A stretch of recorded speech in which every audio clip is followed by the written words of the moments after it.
Well, Dr. Hunter, what are we to make of the impeachment question today?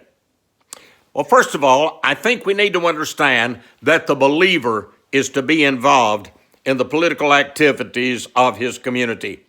The great evangelist Dwight L. Moody once said, "My home is in heaven, but I vote in Cook County, Illinois." And I think we ought to be concerned. I think we would be derelict in our duties unless we did show concern and that we did take a stand for that which is moral and right and that which is evil. However, I think we are also under a command to be sure that we pray for those who are in authority, because the Bible does teach, it absolutely teaches, black ink on white paper, that those in authority are there because of the will of God. As a result of that, you will never hear me, as an evangelist or simply as a believer, making a public comment that is negative about any president, whether that president is Democrat or Republican, whether I agree with him or disagree with him. I simply do not make negative comments about the president's character. Having said all of that, let's look at the other two impeachments before we get to President Trump. The first impeachment was of Andrew Johnson, who followed Abraham Lincoln as president of the nation when Abraham Lincoln sadly was assassinated. There was in that time the Tenure of Office Act that had been voted into existence by Congress. Andrew Johnson did not want Edwin Stanton to fill the role of Secretary of War.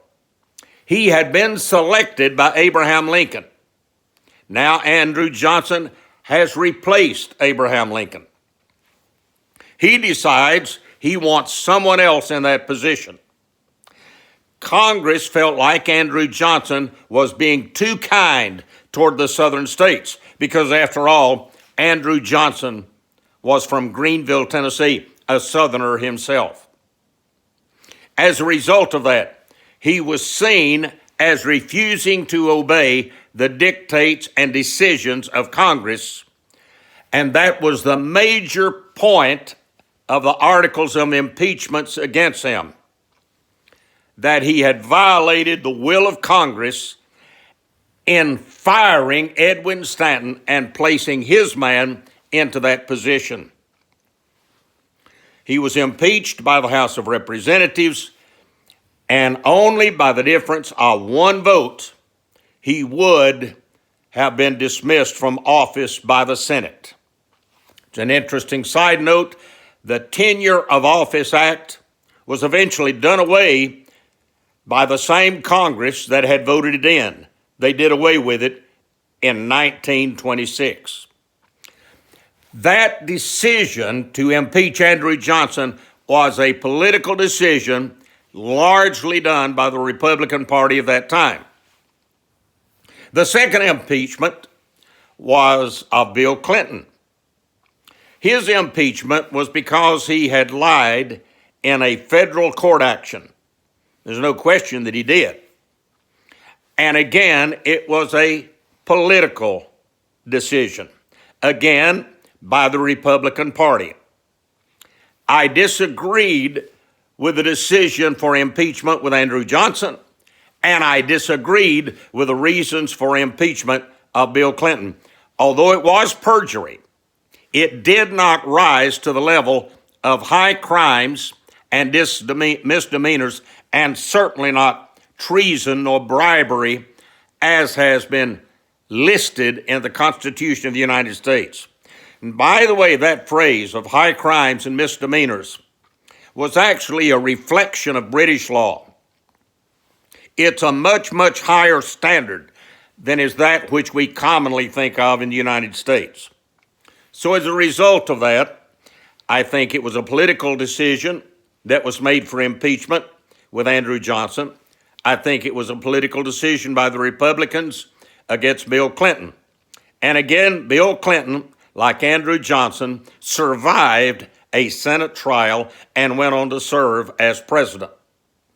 We come to this impeachment that has caught all of the nation, I think somewhat by surprise, by the fact that it has been so partisan.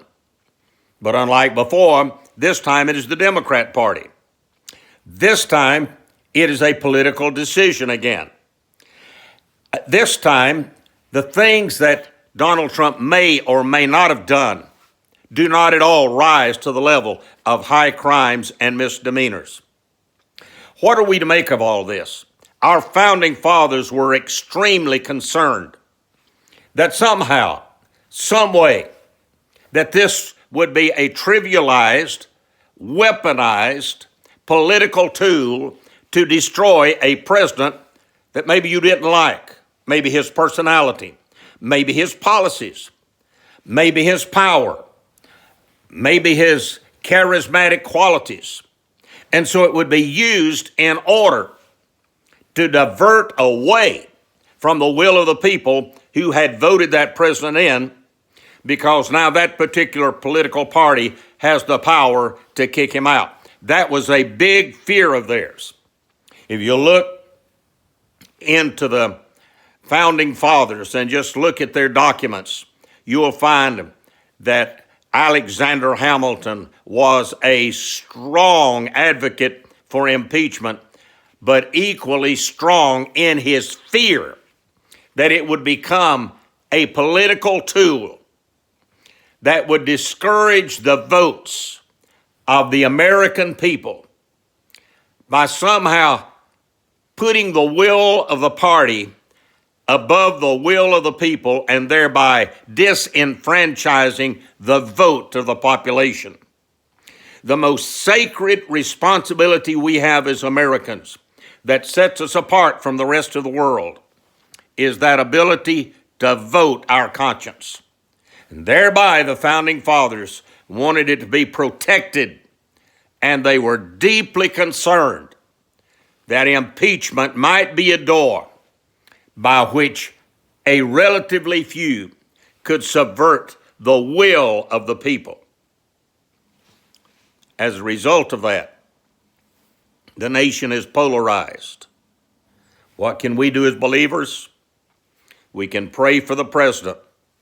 We can pray for every senator. We can pray for every representative.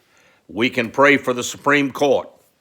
We can pray for every person who's in elective office locally or nationally, that God will come in power and penetrate the secular mindsets, that he'll weed out those from elective office who have somehow disturbed, subverted the will of God in trying to establish and continue to bless this great nation that has been given to us by the grace of God.